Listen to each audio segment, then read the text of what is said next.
valve adjustments on Mercedes inline 6-cylinder engines.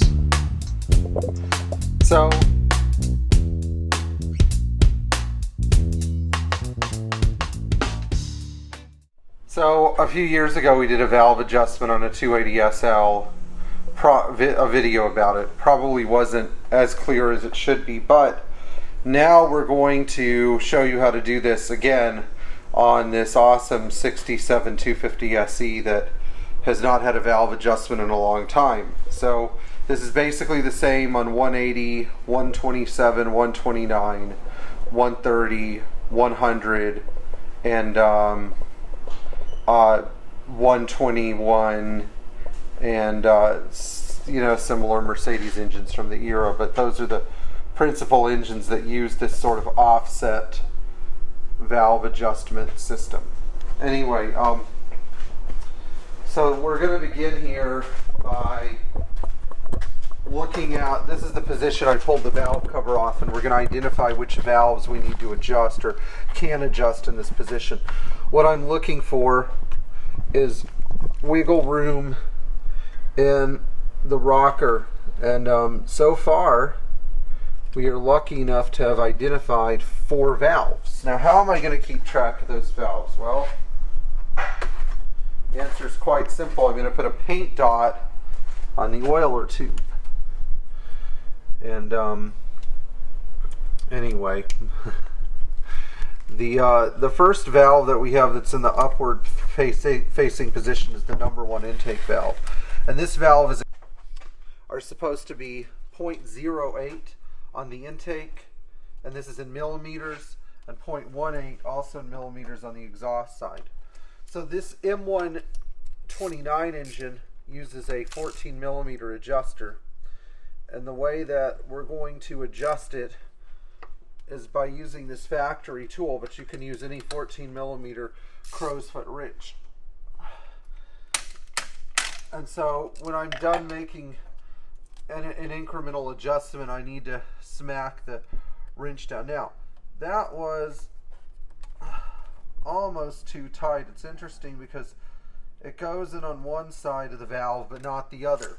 You should always deviate towards where you have the minimum clearance. So if you have clearance on one side but not clearance on the other, adjust till you have minimal clearance on one side, even if the clearance is too wide on the other. And make sure there's nowhere on the valve where the feeler gauge can't go in. In other words, the feeler gauge has to be able to go in all the way across the valve, even if the clearance isn't necessarily uniform on top of the rocker. So this is a very typical example of what happens. You'll have like 0.10 millimeters of clearance on one side and then 0.07 on the other, and so you have to be able to get to 0.08 on one of these sides. In this case, it's only on the very inside of the rocker where I have it. Here it's kind of loose, but as I go towards the middle it gets tighter, which is fine. So now I'm going to mark this valve with a little paint dot using an old screwdriver and some old paint, so I know not to go back there again. Next, we're going to go to our other accessible valve. So this is all about making it easy. I know Mercedes says that the lobe is supposed to be facing straight up, and you can be as meticulous as you like, but you're going to get the same result as long as you're working with this rounded portion, basically from right here all the way to the other side. That is all equal. Okay, so we've gotten that one done. Now I can do this one, and this one is kind of at the limit of testability, and this is intake valve number 2, and boy does it have a ton of clearance. I mean, look at all that clearance. It's insane. It's like nobody has adjusted these valves in a long time. The intake valves always get looser, the exhaust valves always get tighter. People always ask me, Pierre, what do you do if you run out of valve adjuster? Well, it means your valve is worn out and it's time for a valve job. So let's make a incremental 1/3 turn of an adjustment. Too much. Using my Carlisle long-handled ratchet I got here at Napa. It's lighter weight, but it still allows me to apply a reasonable amount of torque. And it seems like I overestimated how much extra clearance that valve had. We're about where we started. Look at this.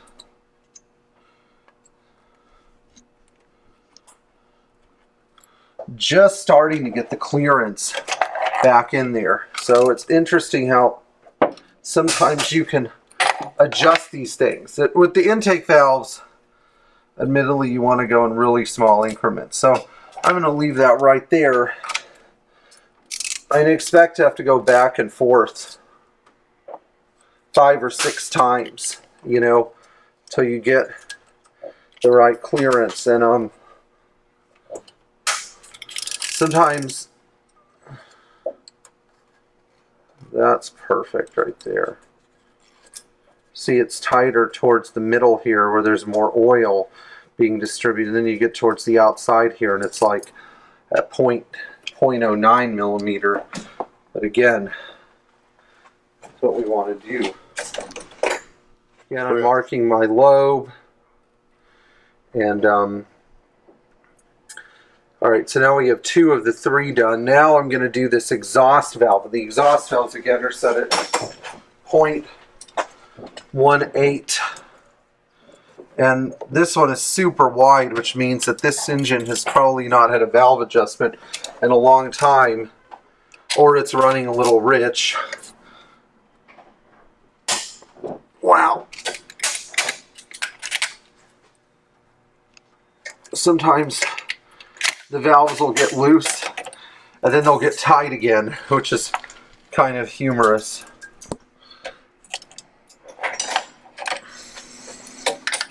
Actually, I was going the wrong way on that. No, wait, I was going the right way. Yeah, I got to go out.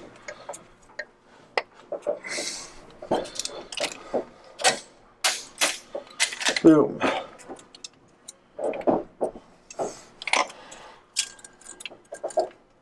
Look at this. This is an example of why you should adjust your valves. Your engine might actually run a lot better. In fact, if you're working on one of these cars before you start screwing around at the pump, adjust your valves, because that could be responsible for inconsistent emissions or fuel burning or whatever. This thing I had to turn out almost a turn, which you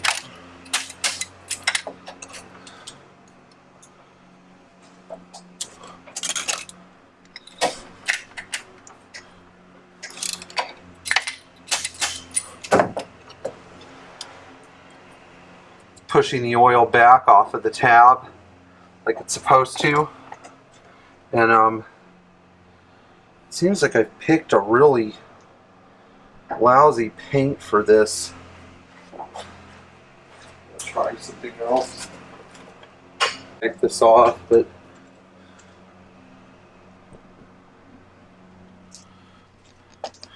stuff is a little gooier. It just doesn't matter what you wipe it with, as long as you use something that'll actually stick. You know. And then B,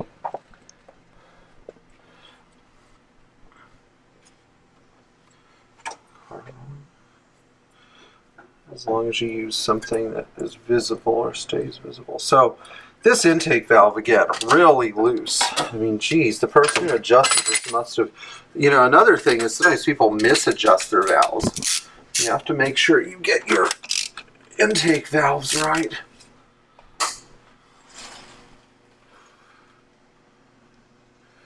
Okay, so out we go. Let's see where that leads us.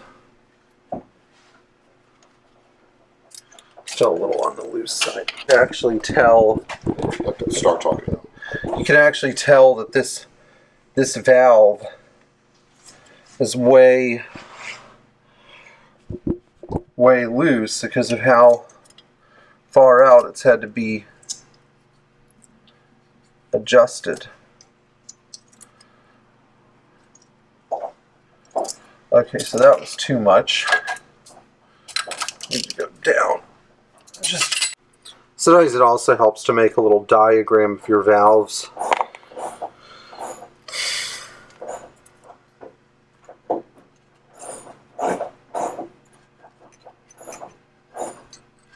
Interesting, because this thing is still, it's like right there, but not.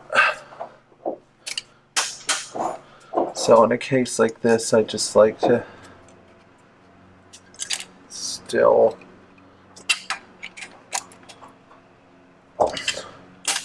should be right there.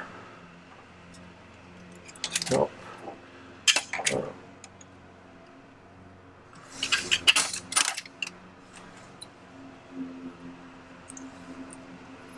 Sometimes these things will be in a position where they'll be like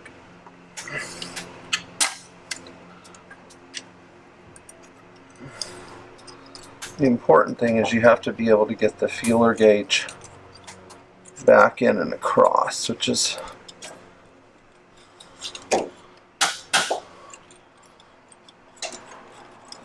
right about where this is. And don't be afraid to smack the end of the rocker. That's a good adjustment for that cylinder.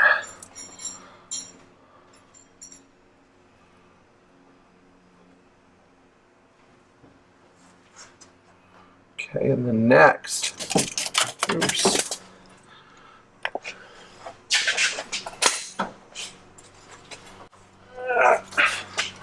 Really helps, by the way, there's a magnetic tool tray for this. All done, George? Yeah. Good. Got one more exhaust valve here. We're going to do in this set, and boy is it loose. Look at that, nobody home at all. Totally loose, which is, you know, when I first started working on this car, I expected there to be, by the way, when you're adjusting, you have to make sure that your tool is firmly seated.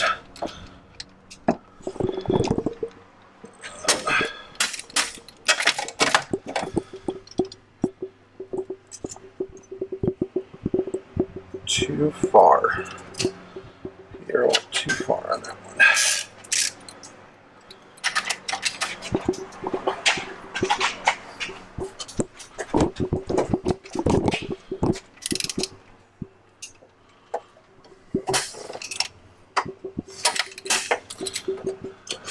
That smack is critical, or else you'll never get the right clearance. But here we go. Perfect clearance.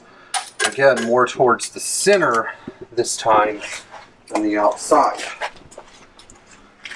What I should do here is make a diagram, which I'm just going to use this old World Pack invoice for. So I'm going to number my valves 1, 2, 3, 4, 5, 6, 7, 8, 9, 10, 11, 12. 1, 2, 3, 4, 5, 6, 7, 8, 9, 10, 11, 12. And of those valves, I've done 2, 3, 4, 5, 6 valves. Well, hold on. 1, 2, 3, 4, 5. 5 valves of 12, which is really quite impressive. But you don't have to, again, turn the motor until everything is totally visible. Now I'm just going to turn the motor over a little bit more, see what comes up. So now I've got this valve and this valve that I can do, both in good position, and one is an intake valve and one is an exhaust valve. So in this one, nobody home at all. It's like a 0.15 millimeter. And I suspect that this car may have been serviced by somebody who was not familiar with Mercedes valve clearances and got the clearances in inches mixed up or something with the clearances in millimeters. Maybe not quite that extreme, but it does happen. So, look at that. Out almost a half a turn, and I still don't have the result that I want. It's a freaking normal person out. They'd go, am I doing something wrong here? Oh, this thing is just now this is not normal, by the way. Normally you should be turning it. You're adjusting your valves regularly. You should be turning in tiny increments like this. This is our tight side here towards the center. As we go out here, it becomes looser. But we got number 10 done. Not very neat, but finished. And then now we've got our last valve. Look at this. Look at that. You could get 2 popsicle sticks through there. I could, yeah, you're right. This is crazy, and that's an exhaust valve, which is almost never that wide. I mean, if you know, this engine, literally, it can't breathe. You know, if you don't have good valve clearances, how are you supposed to breathe? So, sorry, I got to do this because I'm not telling you. All right, so that's down. So I need to go.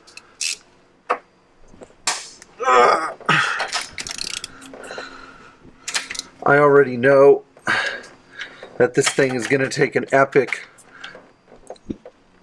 number of rotations of its adjuster to get it where I need to. In fact, I went a little too far there. If there's anything you can learn from me in this thing, in this scenario, it's don't be too overzealous when you're making your adjustment, because you'll just end up wasting time. But this thing was still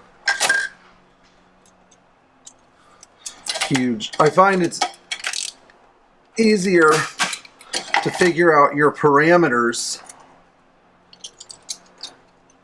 Well, look at this. Now the gauge goes in on the inside, but on the outside it doesn't. So it begs the question, how much of the rocker does the cam actually contact? Well, the truth is that the cam lobe contacts all of it because it exerts so much pressure, but the assumption that the adjustment is going to be equal all across the board is a faulty assumption.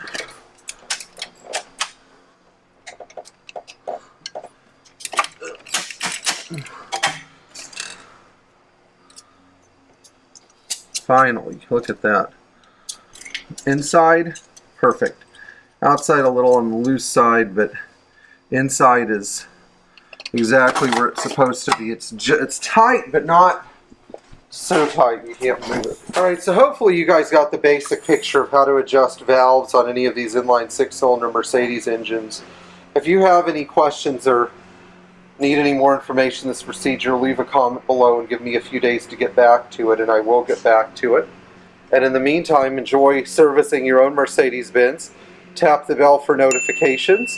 Please subscribe to our channel if you haven't yet. And If you enjoyed this video, please share it with your friends or consider supporting us on Patreon.